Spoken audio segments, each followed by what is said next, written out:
Patrice Fauché est natif de Sainte-Marie-de-Beauce. Un problème de santé le rend inapte au travail depuis plusieurs années. Aussi, des dépressions et plusieurs autres événements malheureux mettent sa vie au bord du gouffre. C'est avec courage qu'il nous livre un témoignage très émouvant. Voici l'extraordinaire histoire de Patrice Fauché. Je suis né le 18 avril 1974, l'aîné d'une famille de 4. Mon père était professeur, ma mère était gardienne d'enfants ou à la maison, si on préfère. Donc, c'est moi qui ai fait la trace pour mes 2 sœurs et mon frère. À partir du primaire, en 3e-4e année, j'ai commencé à être victime d'intimidation. Étant un jeune insécure de nature, je n'en ai jamais parlé. Donc, ça s'est continué au primaire. Ça s'est aggravé au secondaire où j'avais, en cours d'éducation physique, quelqu'un qui me donnait des bines sur les épaules et qui voulait se battre avec moi. Donc, puis moi étant un peu insécure et momoune, si on peut dire, je me sauvais puis je me laissais faire. J'en parlais pas parce qu'à ce moment-là, c'était pas la mode. Donc, jusqu'à mon 5e secondaire que j'ai terminé, pour ensuite aller faire un cours de cuisine à la polyvalente de Charlebourg. De là, cours qui a duré 1 an. De là où j'en suis sorti pour aller faire un stage au Père Nature à Saint-Georges pour ensuite rentrer travailler au Georgeville où j'y ai travaillé pendant 5 ans. Donc, j'ai rencontré ma conjointe qui m'a donné 3 beaux enfants, Maxime, Samuel et Roxane. On s'est mariés en 2017. Ensuite de ça, on a été 10 ans ensemble. Dans ces 10 ans-là, j'ai eu le temps de changer d'emploi parce qu'après le mariage, puis avec la venue de Maxime, j'ai commencé à travailler comme gérant. J'ai commencé par les mets cuisinés comme assistant gérant aux mets cuisinés chez Métro La Bonté. Quand il y a eu la dernière rénovation chez Métro, je suis devenu gérant des fruits coupés, la tendance du moment à ce moment-là. Donc, c'est moi qui avais pris la gérance. J'ai travaillé là-dedans jusqu'à temps que je fasse une grosse dépression. Si on parle des années 2001-2002. Ça m'a amené à être longtemps en arrêt de travail. J'ai eu des pensées suicidaires, de l'insomnie, de la difficulté. Ça a amené aussi des difficultés financières, des difficultés dans le couple. Déjà que c'était pas facile par divergence de culture, si on veut, parce que moi, je venais du bas de la Beauce et elle du haut de la Beauce. C'est rien de méchant, mais c'est comme ça que c'est la vie aujourd'hui. Donc, ça m'a amené à cette dépression-là qui m'a amené à penser au suicide, à la difficultés financières, etc., etc. Pour ensuite décider qu'après une thérapie de couple, où on a essayé de tout faire pour recoller les peaux, à un moment donné, j'ai décidé c'est assez, je m'en vais parce que je suis plus capable. Je ne serais pas capable de vivre là-dedans. Après 10 ans de mariage, donc j'ai quitté Cathy, la mère des enfants. À ce moment-là, après le divorce, je suis retourné chez Métro La Bonté, mais par contre, à ce moment-là, il venait d'arriver un concurrent dans le marché de Sainte-Marie, donc les difficultés au niveau des ventes au métro, ont fait que j'ai perdu mon poste pour ensuite me retrouver à ce moment-là où je suis allé travailler chez Maxi Compagnie Sainte-Foy. Là, j'y ai travaillé quelques années, 5 ans, où j'ai monté les échelons assez rapidement pour devenir assistant gérant de viande. Est arrivé un poste de gérant de viande du Maxi à Sainte-Marie où je suis rentré au Maxi Sainte-Marie comme gérant de viande à ce moment-là. C'est à ce moment-là que je rencontre ma 2e conjointe, Cynthia. On commence à se fréquenter pendant 1 an à peu près. À la suite de ça, elle avait son jumelé à Saint-Étienne, puis elle s'en vient où on achète la maison ancestrale des grands-parents maternels à Sainte-Marie, qu'on rénove, où on se fait une maison à notre goût. On fait le maximum pour avoir de quoi avec les 3 enfants qui venaient 1 semaine sur 2 à ce moment-là. On fait une maison à notre goût. Donc là, moi, à ce moment-là, je travaille encore un certain temps au Maxi Compagnie Sainte-Foy pour ensuite revenir au Maxi à Sainte-Marie comme gérant de viande. En travaillant depuis quelques mois, je m'aperçois que j'ai des engourdissements dans les jambes quand je reste debout de façon statique. Donc, à un moment donné, je dis là, ça n'a plus d'allure, là, j'ai mal dans le dos, c'est ci, c'est ça. Oui, j'ai un surplus de poids à ce moment-là. Je décide de consulter. Donc, mon médecin m'a envoyé passer des examens. Donc, ça a pris 4 ans avant de trouver exactement ce que j'avais. Ça a été une bataille à n'en plus finir pour arriver à trouver que j'avais un problème au niveau de la colonne vertébrale de façon congénitale, où j'ai le canal rachidien trop petit à la grandeur de la colonne vertébrale. Donc, pour moi, un petit hernie discale qui peut avoir la pointe d'un crayon de plomb et vient compresser ma moelle épinière, ce qui amène des problèmes neurologiques diffus à grandeur du corps. J'ai le canal rachidien comme ça à grandeur du corps. Donc, à ce moment-là, on m'opère. Une grosse opération de 10 heures où on met 14 vis au niveau dorsal. Donc, des vertèbres D5 à D11. Un gros 10 heures d'opération. Je fais une grosse insuffisance rénale à la suite de cette opération-là. Qui me laisse avec une paralysie des mains. J'ai les mains paralysées, donc ça ne reviendra plus jamais de façon normale parce que c'est paralysé, c'est terminé. Là, ensuite de ça vient le combat contre les fameuses assurances collectives du travail, où on conteste mon invalidité après 2 ans de prestations parce que je deviens sur les prestations de longue durée, donc on me conteste. S'ensuit une bataille avec les assurances qui m'amène, après 3 ans et demi sans salaire, à devoir faire faillite et Cynthia à faire faillite aussi. Parce qu'avec un salaire, on ne peut pas vivre. Donc, on perd notre maison qu'on avait rénovée au complet. La femme d'un ami à mon frère Mathieu voulait investir dans l'immobilier. Donc, elle dit, si vous êtes mes locataires, ben moi, je suis prête à trouvez-vous une maison qui vous plaît, puis avec un prix qui va me convenir à moi, présentez-moi là. Puis elle dit, je vais l'acheter, puis je vais vous louer à vous. Bon, ça fait qu'on trouve une belle maison dans la rue Saint-Jean qui fait tout à fait notre bonheur, puis qui est bien placée, puis bien aménagée pour nos besoins à nous. Donc, on déménage là en 2017. Donc, on reste là 2 ans. En 2019, on vit les inondations du printemps 2019 où encore là, c'est un coup de poing dans le front, si on peut dire, pour moi. Puis en plus, qu'on avait prévu de se séparer, moi et Cynthia, en juillet, Cynthia quittait la maison. Donc, je restais à la maison avec Maxime comme colocataire. Mais par contre, la vie en a décidé autrement. On a passé à l'eau. C'est la désolation. Donc, effectivement, des fois, je dis, j'aurais aimé mieux passer au feu à ce moment-là parce que tout vider ça, devoir tout vider ça par nous autres mêmes, les souvenirs, tout ce que tu jettes, puis tu dis, Colin, ce n'est que du matériel, OK? Personne n'a été blessé là-dedans, mais ça fait mal au cœur parce que, veux pas, tu n'es pas capable de tout récupérer. Oui, l'aide gouvernementale nous a aidés pour le principal qu'on a récupéré.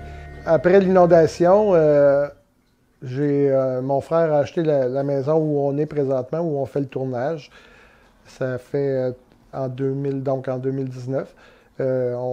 Ensuite de ça, j'ai été comme 2 ans et demi toute seule pour rencontrer ensuite Isabelle, ma conjointe qui vit présentement avec moi, puis son garçon.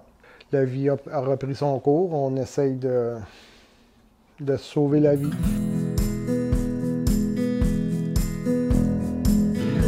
En 2021, j'ai été opéré pour la chirurgie bariatrique, où j'ai perdu 125 livres au moins, qui a changé ma vie à tout jamais. Mais je ne peux pas dire aujourd'hui, avec du recul, après 2 ans et demi, que c'était une bonne chose pour ma santé. Mais sauf que la chirurgie bariatrique a amené d'autres problèmes.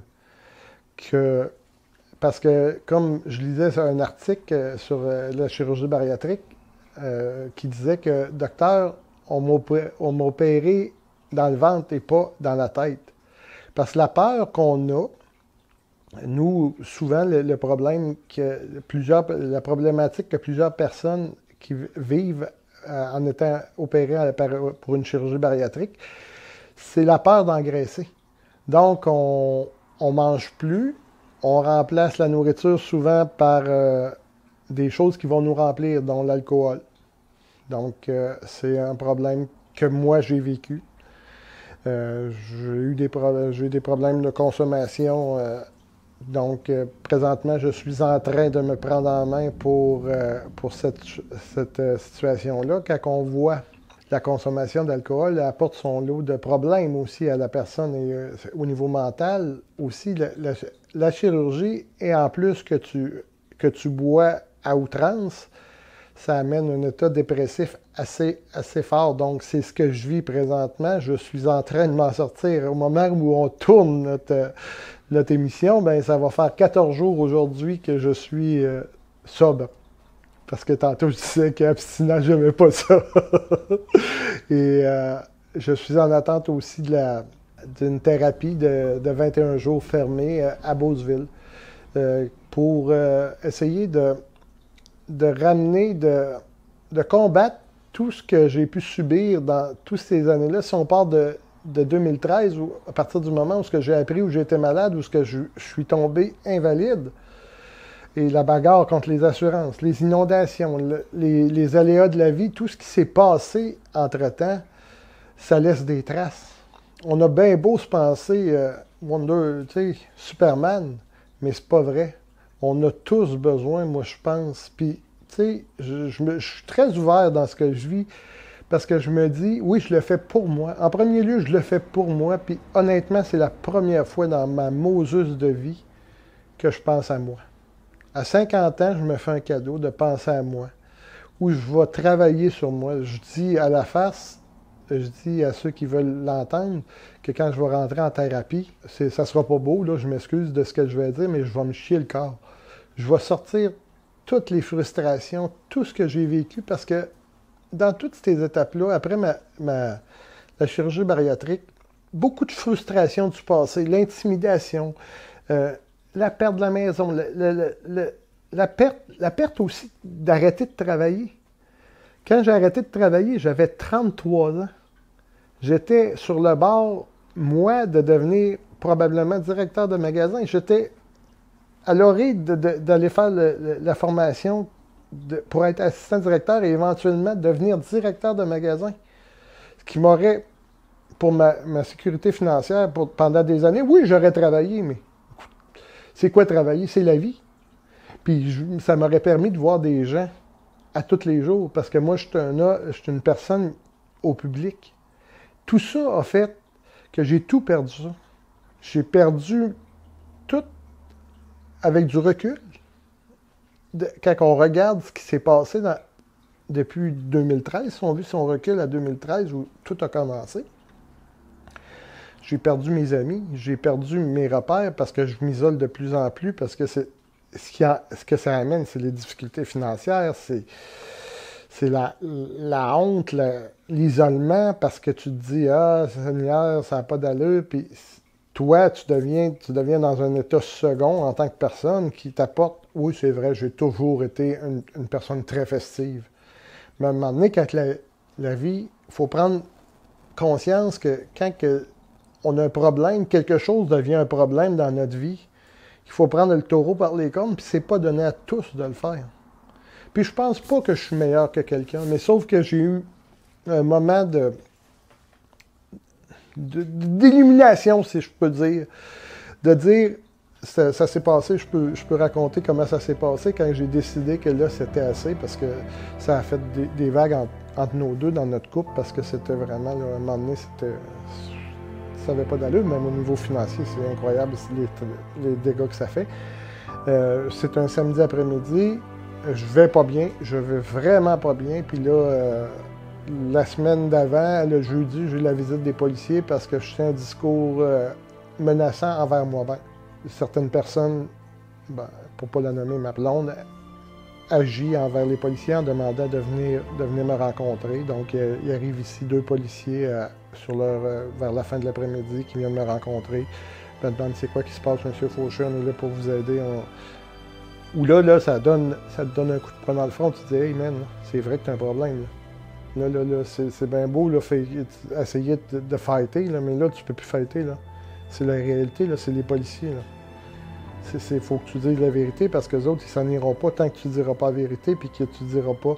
Donc, pour moi, finir d'avouer que c'est un cri du cœur que j'ai lancé là. Donc, je passe une semaine, je continue à boire quand même, en essayant de contrôler le plus possible, mais c'est une maladie, l'alcoolisme. Donc, ton corps devient en manque.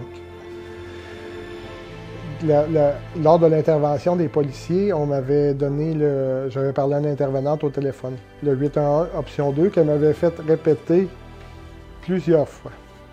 Donc, ce samedi-là, j'arrive, ça va pas bien, là, puis on est en après-midi, je m'en rappellerai toujours. J'appelle, il est à peu près quoi, en début d'après-midi, il doit être 1h, 1h30. Puis je dis à madame, j'ai dit, là, j'ai besoin d'aide. J'ai besoin d'aide, là. Là, je veux aller parce que moi, je sais pas comment ça marche, là. J'appelle là, puis j'ai aucune moseuse d'idée de comment ça fonctionne. Est-ce qu'il faut que je me présente à l'hôpital? Est-ce qu'il faut que... Donc, ce qu'on m'offre pour commencer, c'est une détox de 5 jours. Donc, OK, go. Là, elle me donne le numéro, mais je ne prends pas note parce que je suis tellement pas bien dans ma tête. Ou ce que là, tu sais, puis c'est tout qui remonte, là. Parce que là ça fait 6 mois, 6 à 9 mois où ce que là, je bois à outrance. Je deviens de plus en plus désorganisé. Dans le dernier 2 mois qu'on vient de passer, là, où à partir du moment où ce que j'appelle au 811, option 2, c'est fou, là c'est une perte de contrôle, une désorganisation qui s'est installée graduellement, qu'on voit venir, puis qu'en tant que personne, tu veux pas dire ta voix à toi-même, parce que ça devient un échec, encore une moseuse d'échec. Donc, tu te dis, est-ce que pas encore d'être obligé de me battre, puis j'ai plus la force de me battre, j'ai plus les outils, je suis plus là. J'ai plus cette énergie-là. J'ai toujours fighté, j'ai toujours gagné. J'ai toujours été chanceux. Parce qu'il y a toujours eu une solution, mais là, j'en vois plus de solution. J'en vois plus. Parce que je suis devant un mur. Puis la seule solution que je trouve, ben, c'est d'appeler au 811, option 2. Puis de dire, j'ai besoin d'aide. La première fois que je fais le 811, pas de papier, désorganisé, comme je disais encore, je radote un peu, c'est le samedi après-midi. Donc, elle me dit, oui, M. Fauché, là, écoutez, vous faites le premier pas pour vous aider dans votre sortie de crise, tout ça. Puis moi, je sais pas comment ça fonctionne. Là moi, on me donne un numéro de téléphone, mais tellement mêlé, comme un jeu de cartes tout mêlé, pas de papier pour prendre en note un numéro de téléphone où il faut que j'appelle. Donc, dans l'après-midi à 3 heures, ben, là, il faut que je fasse mon téléphone, tu sais, il faut que j'appelle, donc, il fallait que j'appelle au CRDP de Beauceville, l'ancien hôpital de Beauceville, où on me dit, tu laisses un message, il y a une infirmière qui va te rappeler pour te céduler une détox de 5 jours. OK. Laisse mon message, je laisse mon message, en finissant, je dis, j'ai vraiment besoin d'aide. Donc, mon message est complet. Là, dimanche après-midi, le téléphone sonne. C'est Mme Sylvie du CRDP de Beauceville qui me parle. Donc, on se parle 1 heure de temps. C'est convivial, c'est bien. Elle dit bravo. Elle dit, vous pouvez rentrer tout de suite lundi matin.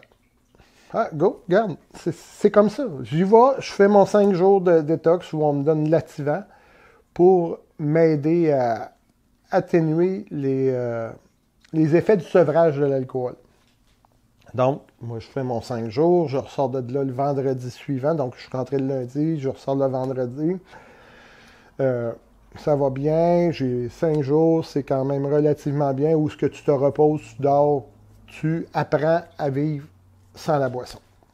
Mais, moi, en allant, j'arrive là, on rencontre l'infirmière qui est là aussi, qui t'amène à ta chambre, qui te dit, puis les intervenants qui t'expliquent comment ça fonctionne, où tu vas, qu'est-ce que tu fais.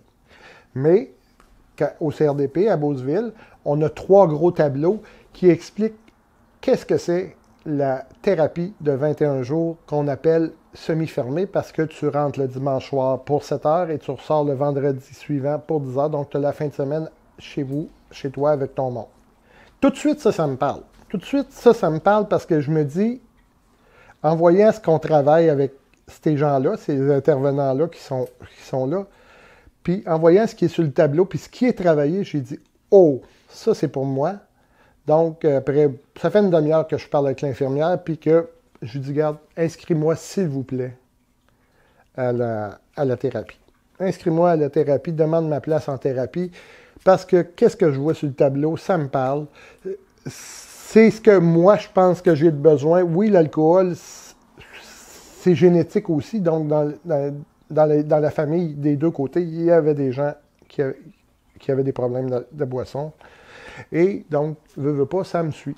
Honnêtement, la thérapie, je pense que ça va m'apporter beaucoup. Ça va m'aider à reprendre un nouveau départ pour mes 50 ans. Comme je dis ça, puis pour mes 50 ans, je me fais un cadeau. Je me fais un cadeau de la vie. De me choisir, moi, une fois dans ma vie, puis de dire, là, on met le pied à terre, on s'en va en thérapie, on se donne les outils pour changer, puis avoir une nouvelle vie. J'ai à peu près la moitié de ma vie de faite. Donc, l'autre moitié sera juste plus facile et plus heureuse. Malgré tout, il ne faut pas se décourager parce qu'il faut dire que ça n'a pas été 20 ans de mauvais moments. On peut parler de Samuel qui a joué Team Québec, qui a gagné la Coupe Canada. On peut parler de Maxime qui travaille, qui maintenant il y a une blonde, puis que la fille de sa blonde m'appelle grand-papa. Donc, je suis grand-papa par adoption. Puis ça, c'est son petit gars. Puis sa petite fille, son petit gars, parce que faut pas que j'oublie Lucas. On peut parler aussi de Roxane, qui est devenue millionnaire à 19 ans. Un coup de chance, l'Auto-Québec, 1 million. 19 ans, la grande. Aujourd'hui, elle est dans son jumelé. Les enfants sont placés. Samuel est à l'Université Laval. L'année passée, à l'automne passé, il a vécu son baptême du feu de la Coupe Vanier. Il était dans les 6 joueurs réservistes. Il a été le seul, un des 6 qui est parti avec les réguliers pour être tout le temps à London, en Ontario, pour la préparation de la Coupe Vanier. Donc, cette année, c'est un nouveau départ. Il a été opéré en janvier. Son épaule est prête, donc on espère le voir sur le terrain tout de suite au mois d'août. Et puis aussi, j'ai Isabelle, ma nouvelle conjointe, qui m'apporte beaucoup. Puis son petit gars, Frédéric, qui a gagné une médaille parmi tous les élèves de l'école à Saint-Elzéar. Donc, écoute, après 1 an, c'est assez particulier. C'est la première fois qu'un étudiant se voyait remettre ce prix-là après seulement 1 année à l'école ici à Saint-Elzéar. Fait que bravo, mon grand. C'est tout à ton honneur.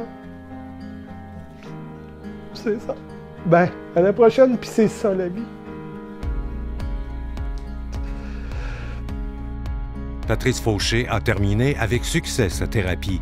Il se sent plus libre et heureux. Il espère que la vie sera plus douce avec lui. Il marche maintenant avec confiance vers un meilleur destin. C'est ça la vie.